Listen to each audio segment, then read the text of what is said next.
on définit le problème en des termes qui peuvent être résolus. Donc, j'ai vérifié, résolvable, apparemment ça se dit. Ouais. Parce que des fois, les gens, ils ont une problématique et ils ont l'impression qu'ils sont pris dedans, ils ne peuvent pas même énoncer ce qui se passe.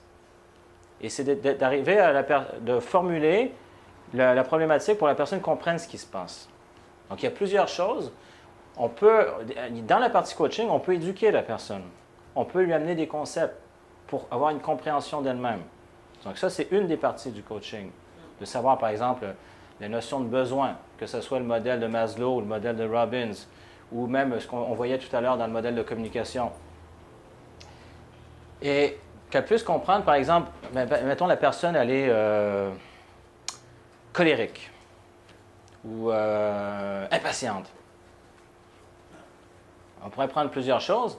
Et là, elle commence à dire « Ah, mais j'ai un problème et tout, je ne comprends pas, puis pourquoi je fais ça? » Juste le fait de comprendre que son comportement répond à un besoin, déjà, ça change la perception. Je vais même prendre un exemple encore plus fort. Une personne qui est violente verbalement ou physiquement. On est d'accord que la violence, c'est pas bon en soi.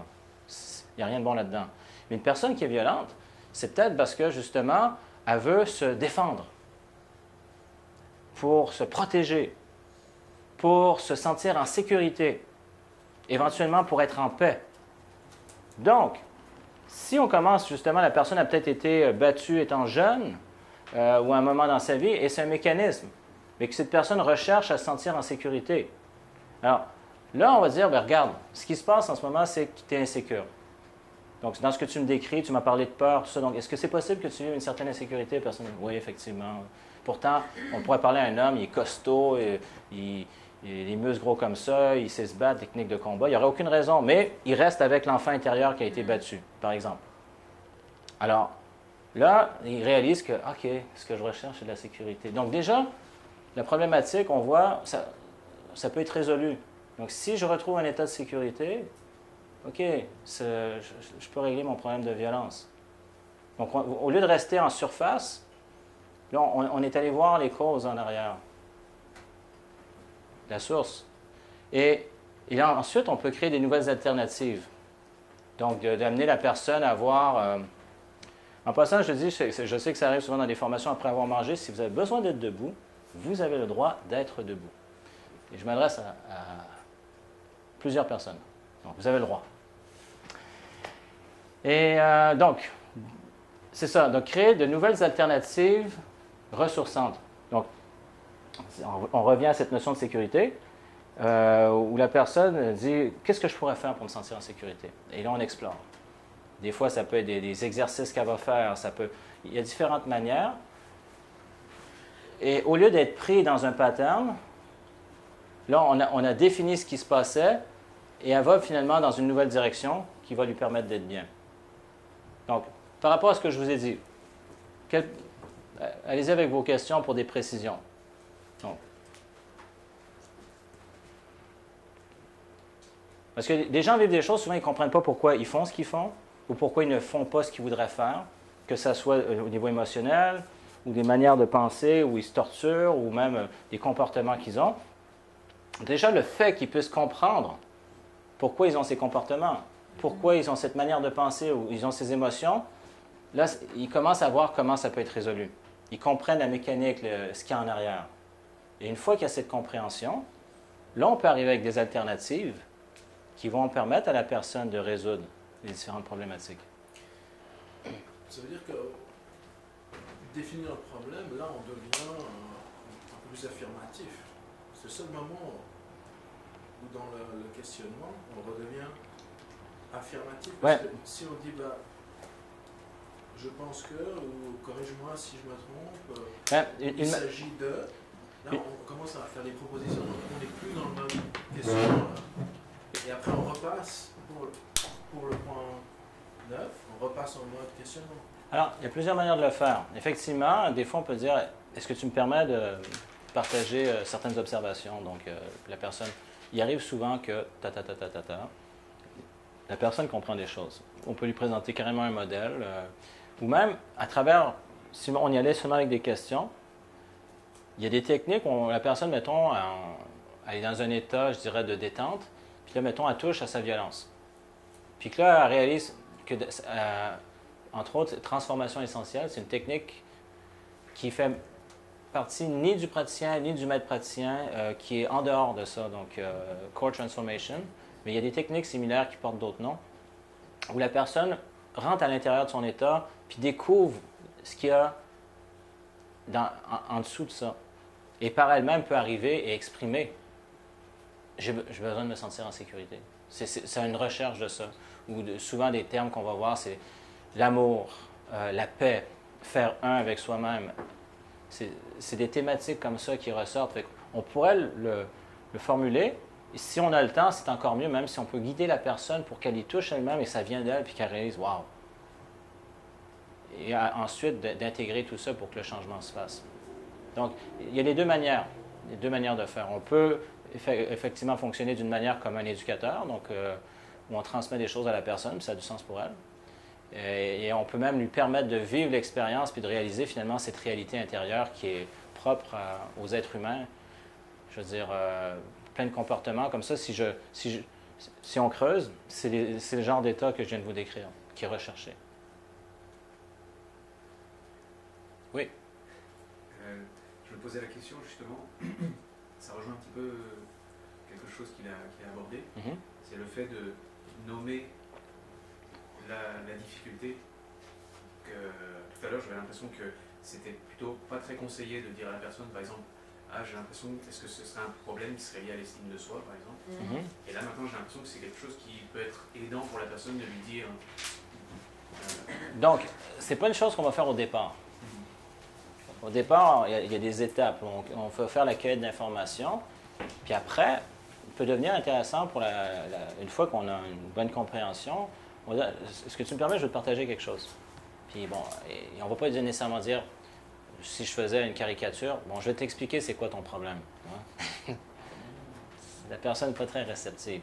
Mais on observe souvent que quand des gens ont tel et tel symptôme, ça peut être dû à telle chose. Puis la personne, ouais, effectivement, il y a telle autre chose. Fait que là, elle va acquiescer. Donc là, on peut donner de l'information. Ça arrive dans certains cas qu'on va dire « non, ça, c'est pas. » On n'insiste pas. On est juste en train d'informer la personne. Puis en même temps, ça nous guide. Mais effectivement, à cette étape-là, on peut être plus affirmatif parce qu'on transmet des concepts et la personne va... Et ça, c'est intéressant parce que selon les écoles de coaching, il y en a qui disent « ah, il ne faut absolument pas faire ça. » Moi, ce qui m'intéresse, c'est les résultats. Et ce que je peux te dire, c'est que ça fonctionne. Et plusieurs coachs de renom, je veux dire, je regarde Michael Hall, qui est ce qu'on appelle une liste, menu list, donc un menu où on donne différentes options. Robbins, il y en a plusieurs. Où à un moment donné, c'est le fait de transmettre, je dirais, un modèle de compréhension aux gens, ça vient clarifier les choses pour eux dans leur esprit. Ou là où il pouvait y avoir de la confusion, tout à coup, ça devient plus clair. Puis ils comprennent, ah, OK, donc c'est pour ça.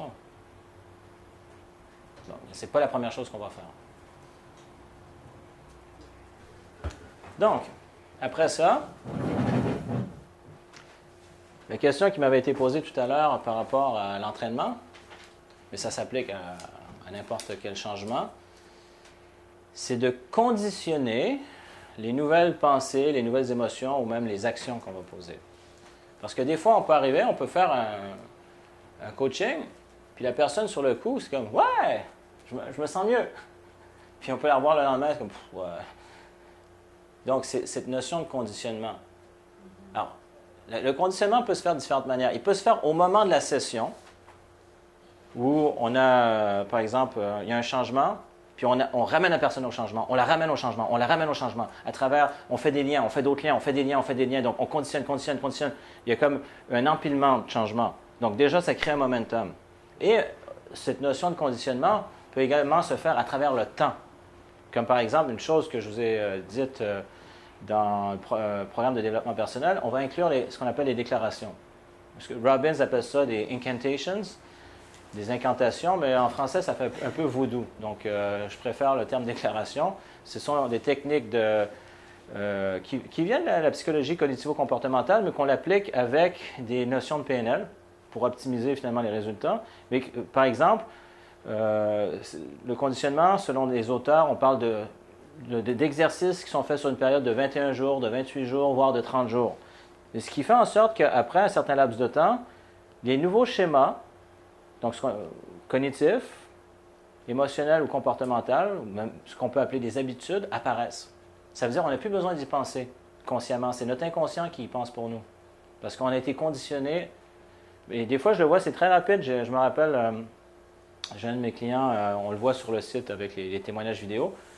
Mais à un moment donné, ce qu'il me disait, souvent, il prenait les choses personnelles quand sa supérieure lui faisait des commentaires, puis elle n'était pas nécessairement méchante, mais c'est comme si ça venait le chercher. Et bon, là, il avait appris à travailler entre autres sur l'estime de soi, la confiance en soi. Et tout à coup, ce qu'il m'avait dit, donc on avait travaillé ensemble la semaine suivante, il me dit « Ah, j'ai bien aimé ce qui s'est passé cette semaine. » Il venait à peine de commencer à faire le processus, ça faisait même pas une semaine. Et donc, ce qu'il me disait, c'est, elle m'a fait un commentaire et sur le coup, j'ai comme ressenti un début de pincement au cœur. Et tout à coup, il y a une petite voix qui s'est enclenchée dans mon esprit qui a dit, oui, mais oublie pas, tu t'aimes et tu t'acceptes inconditionnellement. Et là, ça a relâché. Donc, il était déjà en train de récolter ce qu'il avait semé en lui par conditionnement. Ça, c'est une manière de faire. Donc, autant en tant que coach, on peut le faire à répétition, durant une session, même d'une session à l'autre avec la personne avec qui on travaille, que d'amener la personne à utiliser le principe pour faire en sorte que le changement soit durable. Je suis juste, avec la baisse d'éclairage, est-ce qu'on voit toujours bien l'ensemble? Oui. Oui? OK. Donc, ça, c'est le principe de conditionnement. Et là, je vous le dis carrément, on ne voit pas ça en PNL. En PNL, souvent, on va voir des techniques comme on parle d'ancrage. Des ancrages, je vous montrerai, mais souvent, on va parler de l'intensité émotionnelle qui va créer des changements.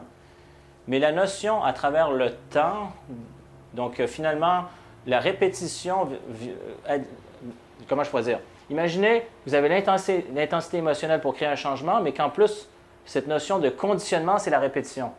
Donc souvent en PNL, on va parler de cette intensité émotionnelle, mais l'aspect de répétition n'est pas vraiment présent. Donc on le retrouve en psychologie cognitivo-comportementale, on le retrouve avec des personnes comme Robbins.